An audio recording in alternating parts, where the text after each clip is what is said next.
أعوذ بالله من الشيطان الرجيم.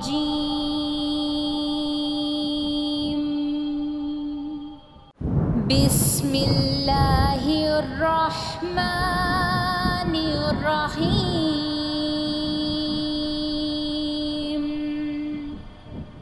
نحمده ونصلي على رسوله الكريم. اما بعد فاعوذ باللہ من الشیطان الرجیم. بسم اللہ الرحمن الرحیم. رب اشرح لی صدری ویسر لی امری واحلل عقدۃ من لسانی یفقہوا قولی. رب یسر ولا تعسر وتمم بالخیر. اللہم انی اسألک علما نافعا ورزقا طیبا وعملا متقبلا. آمین اللہم آمین. امید اور دعا ہے کہ آپ سب صحت اور ایمان کی بہترین حالتوں میں ہوں گے انشاءاللہ.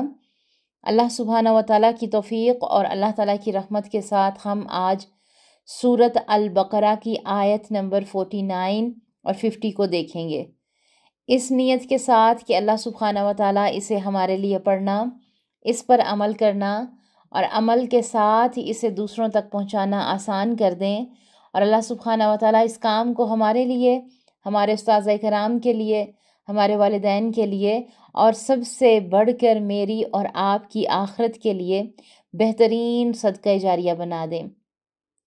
کیونکہ ہم سب یہاں پر کیوں جمع ہیں؟ ہم سب اس لیے جمع ہیں کہ ہم نے قرآن کے ساتھ اپنے تعلق کو بہترین کرنا ہے، ہم نے قرآن کے ساتھ اپنی دوستی کو مضبوط کرنا ہے، ہم نے قرآن سے ہدایت لیتے ہوئے، کیونکہ قرآن ہی میں ہدایت ہے، قرآن کے ذریعے ہی انسان ہدایت یافتہ لوگوں میں شامل ہو جاتا ہے. اور کیسے ہوتا ہے؟ اس پر غور و فکر کرتے ہوئے اس کے جتنے بھی احکامات ہوتے ہیں اس میں بنا کسی بحث کے ایمان لاتے ہوئے اور یہ کہتے ہوئے کہ اللہ تعالیٰ جی یہ آپ کی آیت ہے الحمدللہ جو آپ نے اپنے پیارے نبی صلی اللہ علیہ وآلہ وسلم پر نازل کی اور ہم تک پہنچائی، اور اب ہمارا فرض کیا ہے کہ ہم نے اسے سن لیا، الحمدللہ اسے پڑھ لیا، اب ہم نے اس پر عمل کرنے کی کوششوں میں لگ جانا ہے. ایک کان سے سننا اور دوسرے سے نکال دینے والی حرکت عمل بالکل نہیں کرنا. اور آج کی اگر ہم آیت پہ بات کریں، اس سے پچھلے آیت میں آیت نمبر 48 میں اللہ سبحانہ و تعالیٰ نے ہمیں کیا بتایا؟ اللہ تعالیٰ وہاں پر ہمیں بتا رہے ہیں کہ میرے بندو یہ جتنی بھی غفلتیں ہیں، یہ تمہاری آنکھوں پہ، دلوں پہ یہ جو پردے پڑ چکے ہیں، وہ اللہ سبحانہ و تعالیٰ نے کتنے صاف الفاظ میں وہ احکامات ہمارے سامنے رکھے کہ اے میرے بندو یہ جتنی بھی طرح کی غفلتیں ہیں ان سے اٹھ جاؤ، جاگ جاؤ. کیونکہ صرف اور صرف یہ کہہ دینے سے کہ ہم نبی صلی اللہ علیہ وسلم کی امت ہیں اور ہماری بخشش ہو جائے گی، ایسا نہیں ہونا. اس کی کچھ شرطیں بتا دی اللہ تعالیٰ نے. ہمارے جتنے بھی ہم دوسروں پہ نظریں رکھتے ہیں نا کہ فلاں ہماری بگڑی بنائیں گے، فلاں ہماری بخشش کریں گے، فلاں سفارش کریں گے، اللہ تعالیٰ نے وہاں پر صاف اور واضح احکامات ہمیں بتا دیے تھے. ہم نے کیا پڑھا تھا؟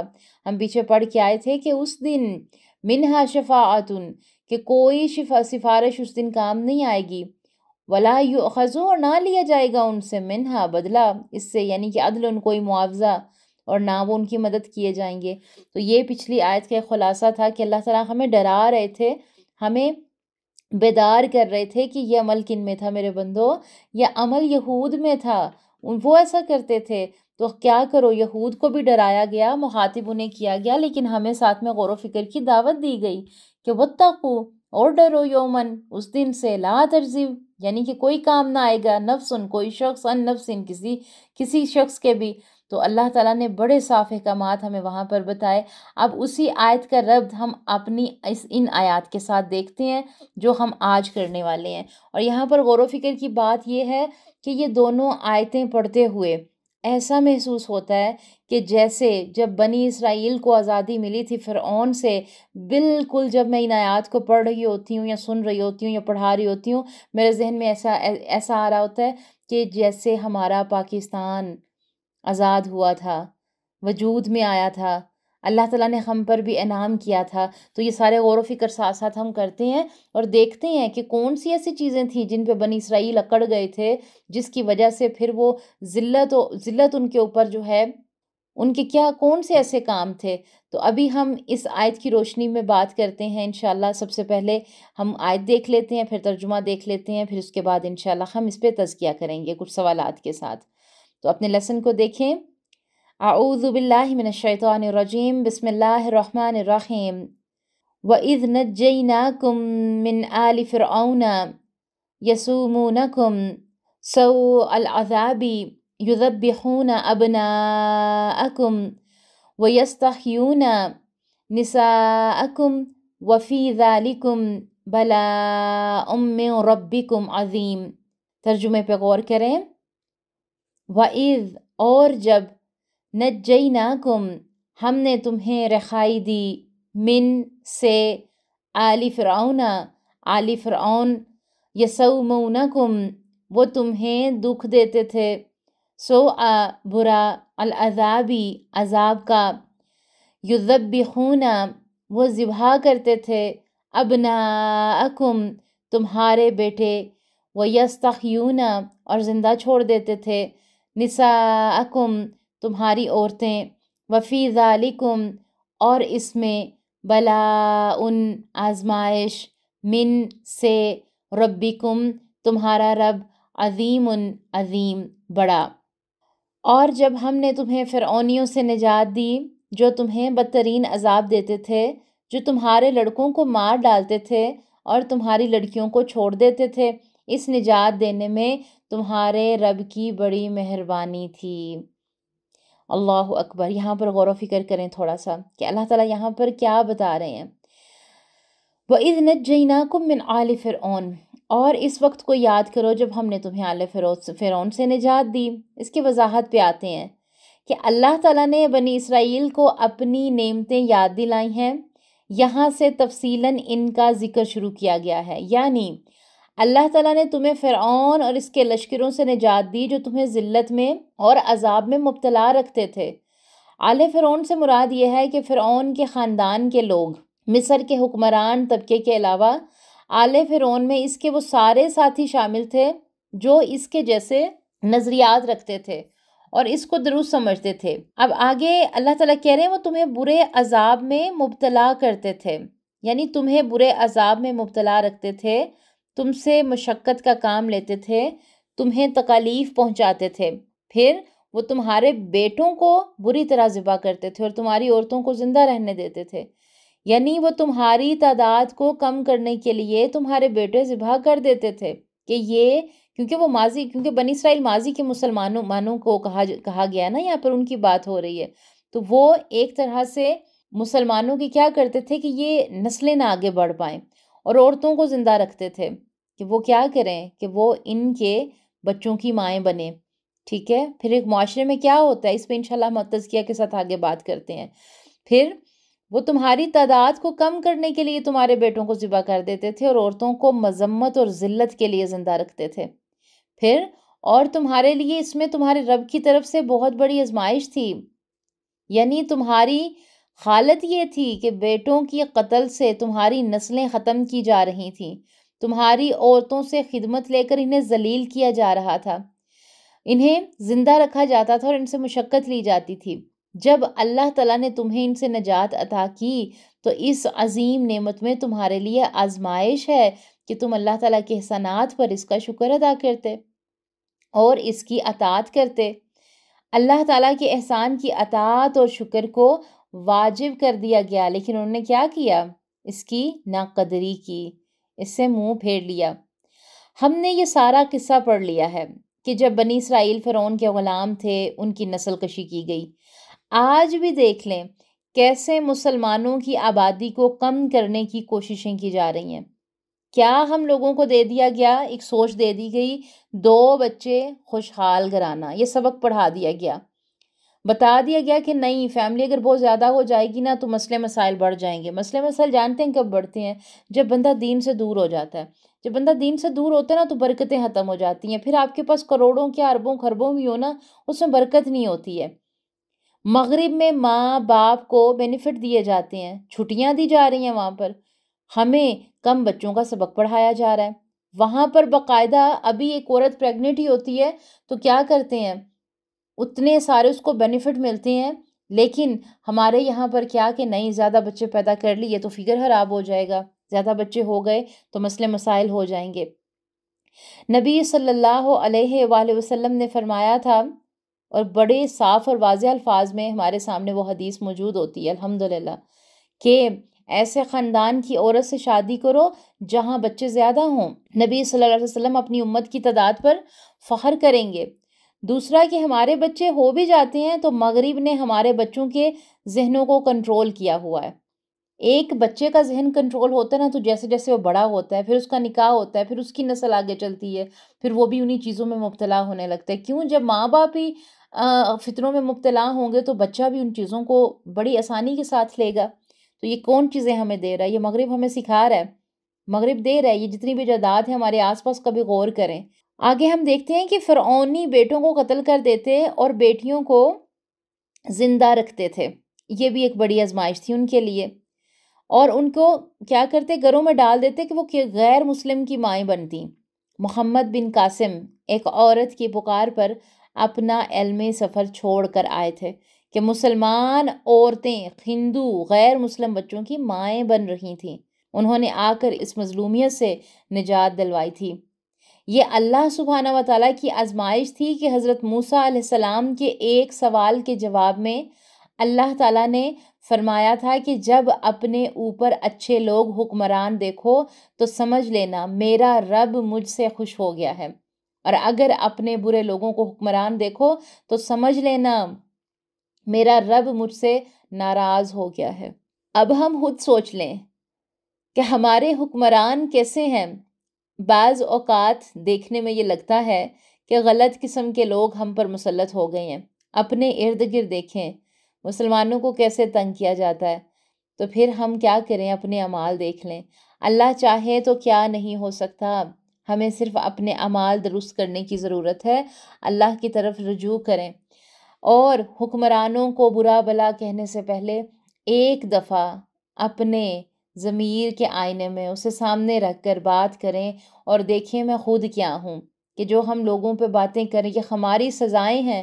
کبھی دیکھیں حضرت موسیٰ علیہ السلام کو اللہ تعالیٰ فرما رہے ہیں کہ ظالم حکمران دیکھو تو سمجھ لینا میرا رب مجھ سے خوش نہیں ہے۔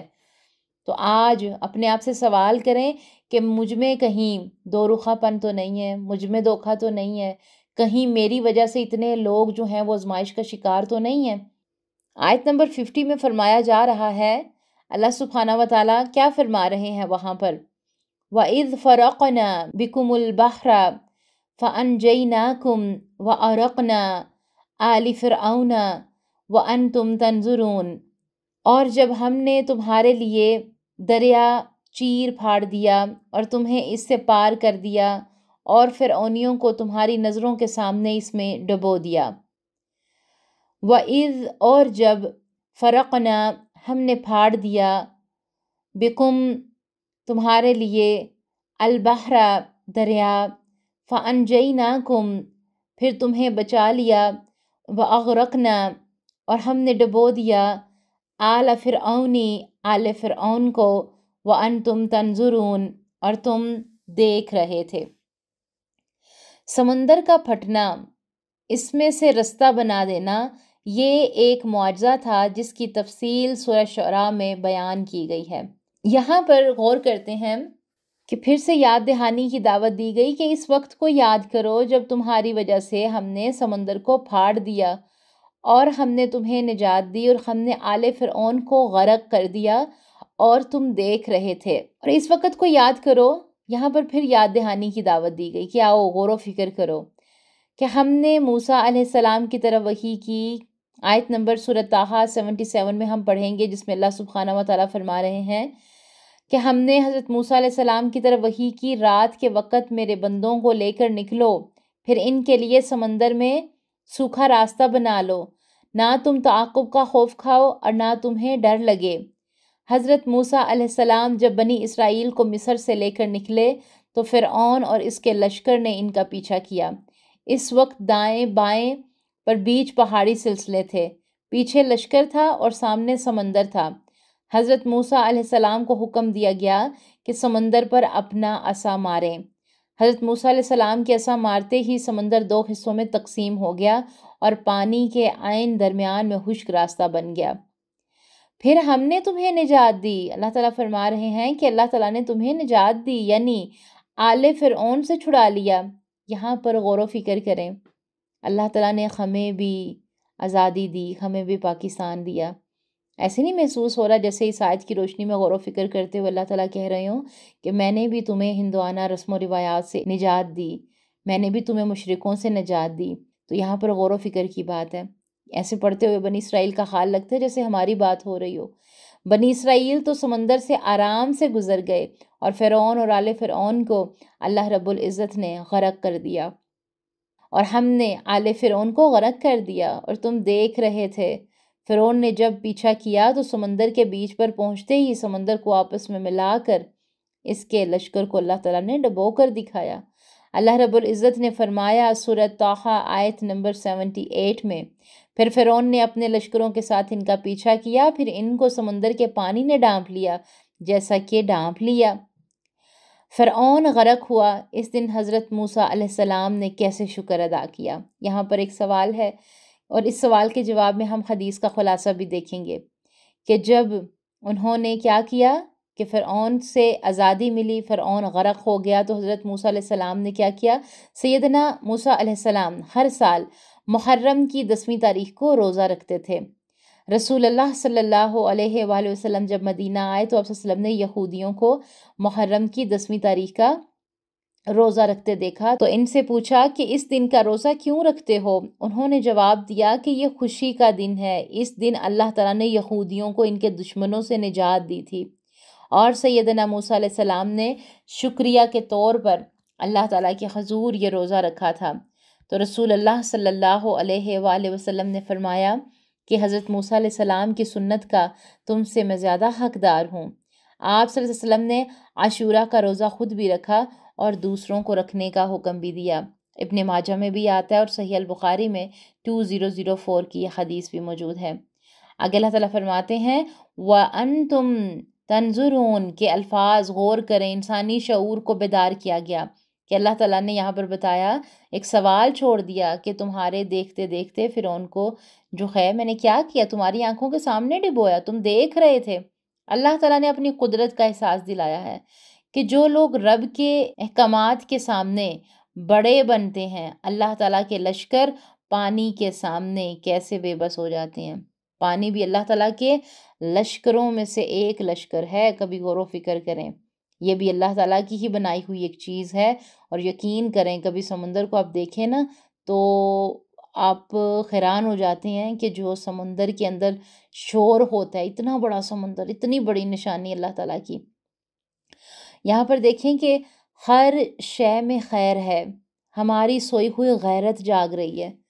امت مسلمہ پر مظالم کو دیکھ کر فیصلہ کر لیں کہ ہمیں اللہ ہی کے دامن میں آنا پڑے گا، صبر اور نماز سے مدد مانگنی پڑے گی، اور جب ہم اللہ کو پکارتے ہیں تو اللہ سمندر پھاڑ کر مدد بھی کر دیتے ہیں۔ صبر بھی کئی طرح کا ہوتا ہے، جیسے اختیاری صبر، جبری صبر، جبری کے کوئی مصیبت ڈال دی جاتی ہے، پھر صبر کرنا ہی پڑتا ہے، یعنی انسان کے پاس کوئی چارہ ہی نہیں ہے کہ وہ کچھ کر سکے، یہ جبری صبر ہوتا ہے۔ مصیبت ہے لیکن صبر کرنا ہی کرنا ہے اور کوئی چارہ نہیں ہے، جیسے بنی اسرائیل کے ساتھ ہوا تھا۔ یعنی برے دنوں کا صبر یہ آسان ہوتا ہے۔ یہاں پر ہم صبر کے بارے میں تھوڑی سی بات کریں گے کہ برے دنوں کا صبر یہ آسان ہوتا ہے، مجبوری والا، موت پر یا بیماری پر یا پھر ایسی تمام تر چیزوں پہ ہمیں صبر کرنا پڑتا ہے جہاں پہ انسان بے بس ہوتا ہے، کیونکہ شفا کس کے پاس ہے؟ اللہ کے پاس ہے۔ زندگی اور موت کس کے ہاتھ میں؟ اللہ کے ہاتھ میں ہے۔ پھر ایک صبر اختیاری ہوتا ہے، چوائس والا صبر، وہ کیا ہے؟ نعمتیں اور مال دے کر اللہ سبحانہ و تعالیٰ آزماتے ہیں ہمیں۔ پھر فرعون کے غلام تھے تو مجبوری والا صبر تھا۔ اب سوچیں 1947 پاکستان بھی وجود میں آیا، یہ کیا تھا؟ یہ بھی ایک معجزہ تھا۔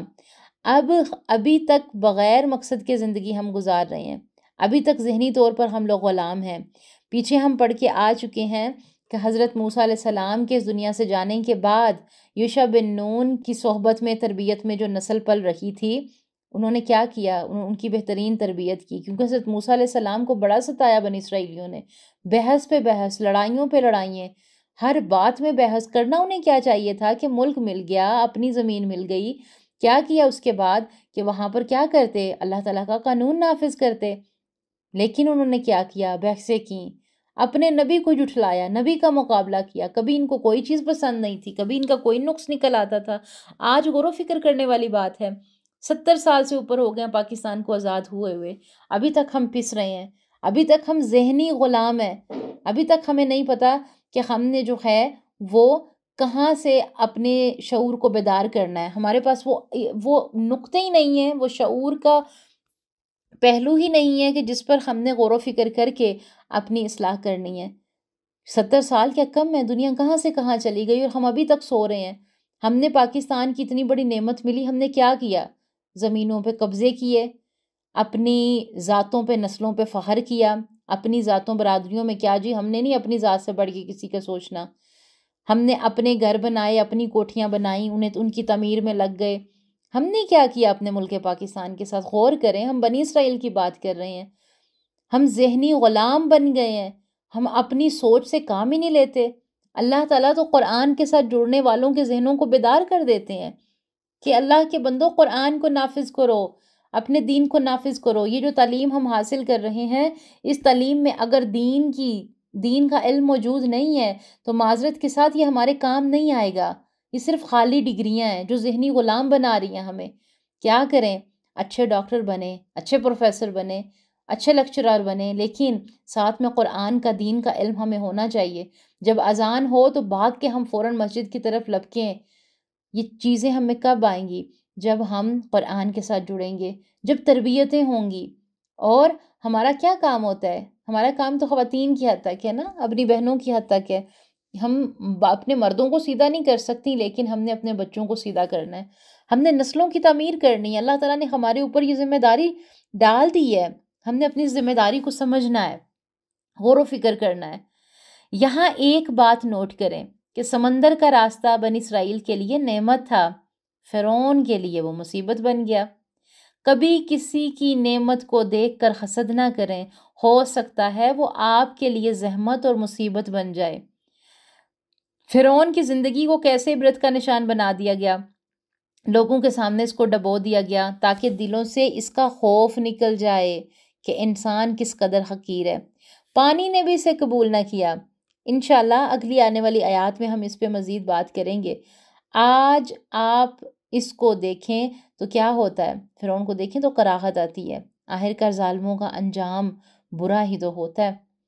یہاں پر دیکھیں کہ بنی اسرائیل کا آزاد ہونا، یہاں پر بنی اسرائیل آزاد ہو گئی اس آیت تک، پہلا مشن مکمل ہوا۔ آگے کی باتیں انشاءاللہ آنے والی آیات میں دیکھیں گے اور غور و فکر کریں گے، اور ایسا ہی لگ رہا ہوگا ہمیں ان آیات کو پڑھتے ہوئے نا، بالکل ایسا لگتا ہے کہ جیسے پاکستان آزاد ہوا، پاکستان آزاد ہونے کے بعد ہمارے ملک کے ساتھ کیا کیا لوگوں نے۔ یہ یقین کیجئے بڑے غور و فکر والی یہ آیات ہیں، شعور کو بیدار کرنے والی یہ آیات ہیں۔ ہمارے لیے سبق یہ ہے ان آیات میں کہ جو قوم کچھ محنت اور کوشش کرتی ہے تو اللہ اس کی مدد کرتا ہے۔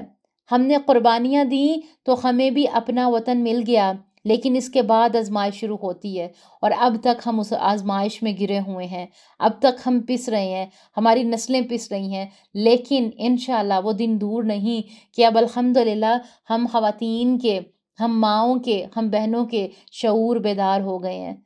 اب ہم نے نسلوں کی تعمیر کرنی ہے، اب ہم نے ایسے بچے اس امت کو، اس قوم کو دینے ہیں جو کہ انشاءاللہ قرآن و سنت کے پابند ہوں گے، جو کہ انشاءاللہ جو پڑھے لکھے وہ باشعور بچے ہوں گے کہ جو دنیا کے جس بھی خطے میں جائیں گے تو آنکھوں میں آنکھیں ملا کے فخر سے بات کریں گے کہ ہم امت مسلمہ کے بچے ہیں۔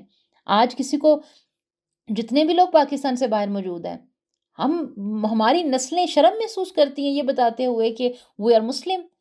کیوں؟ ہم کیوں شرم محسوس کریں اس چیز پہ کہ جس پہ ہمیں فخر کرنا چاہیے؟ تو یہ بہت بہت بہت جو ہے یہ غور و فکر کی بات ہے۔ انشاءاللہ وہ دن دور نہیں جب ہمارا جو فیوچر ہوگا وہ برائٹ ہوگا انشاءاللہ، اور ہم کوشش کر رہے ہیں، ایسا ضرور ہوگا، اللہ تعالیٰ ہمیں محنت کا پھل ضرور دیں گے۔ ہو سکتا ہے کہ اس وقت تک میری آنکھیں اس دنیا میں وہ چیزیں نہ دیکھ سکیں، آپ کی نہ دیکھ سکیں، ہم اس دنیا میں نہ ہوں کیونکہ ہماری نسلیں اس پہ کام کر رہی ہوں، لیکن ہم اپنے حصے کا کام کر کے جائیں گے۔ ہم وہ روشن چراغ بن کر جائیں گے، جلا کر جائیں گے، جو ہمارے بعد بھی روشنی دینے والا ہوگا انشاءاللہ۔ اپنی کوششیں محنت جاری رکھیں، اپنے مقاصد پہ نظر رکھیں، اپنے مقصد حیات کو پہنچانے۔ اللہ سبحانہ و تعالیٰ ہم سب کی کوششیں محنتیں ہم سے قبول فرمائے۔ انشاءاللہ آنے والی آیات میں مزید اس پہ بات کریں گے۔ تب تک کے لیے اللہ حافظ، اپنا بہت خیال رکھیے گا۔ ربنا تقبل منا انک انت السمیع العلیم وتب علینا انک انت التواب الرحیم۔ آمین اللہم آمین۔ السلام علیکم ورحمۃ اللہ وبرکاتہ۔